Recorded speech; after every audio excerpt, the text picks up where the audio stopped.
he hit 1,000 yards last year and his year in Philly. Last year he was about 60 yards short. But stop your games. Yeah. Yeah, I think he was 959 last year. He's like 37, 40 yards short. Yeah. And like I said, even then, no, I'm not talking about all purpose, sir. Stop. He was a Pro Bowler there. You ain't a Pro Bowler for having less than 1,000 yards. And like I indicated to you already, Ben has already told you just that he will find out how to best use all of his playmakers, and he will use them to the best of their abilities.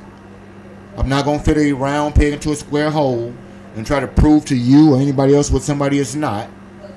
The man showed you behind a bullshit bomb line last year that he can get damn near 1,000 yards with total calamity and chaos. I give everybody an 80% second chance or a mulligan on what happened last year. But I assure you that while I don't think the greatest, he's not this Saquon Barkley-esque running back, I think people oftentimes mistake every running back in the league that you know of name-wise, that you got these 7 or 8, 1,300-yard rushers. So I'm going to do a little homework for myself and see how many 1,000-yard rushers we had last year. Because I think sometimes we just get stuck in the weeds with 1,000 yards being pissed on again just because it's not what it used to be.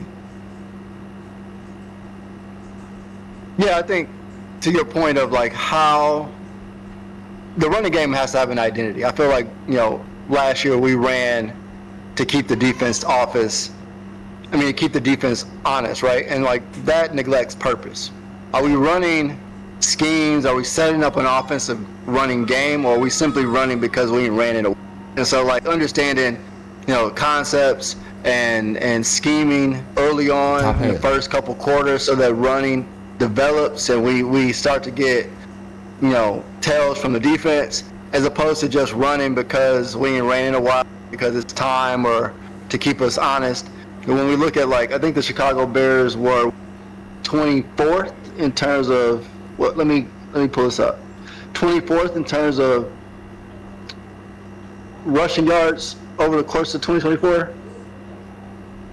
We don't need to be top 5 to be successful. I don't necessarily think. I think if we get in the top 10, maybe 7, 12, 13, if we can just be productive enough to keep everything flowing in order, and even in terms of what the coaches should do, right? Like a short passing game, screens. I think there's a lot of ways to get screens involved. I think we had a surplus of short passes to create runs. Yeah, and I think it was overly done. Like when we think about Justin Fields, we had productive running game, but that was mainly held through someone like Justin Fields who's breaking rushing yards as a quarterback. I don't think that's the way we get to success, and so there has to be an identity.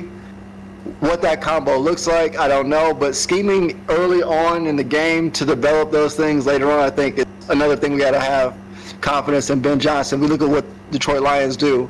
That's a productive running game. That part. And that's necessary. Yeah. But that's what I mean. But everybody looks at all of the things. He had the lowest average attempt because we had the worst fucking line. Teddy, you still not listening to nothing I'm talking about in terms of logical statements. 3/5 of my line is different than last year.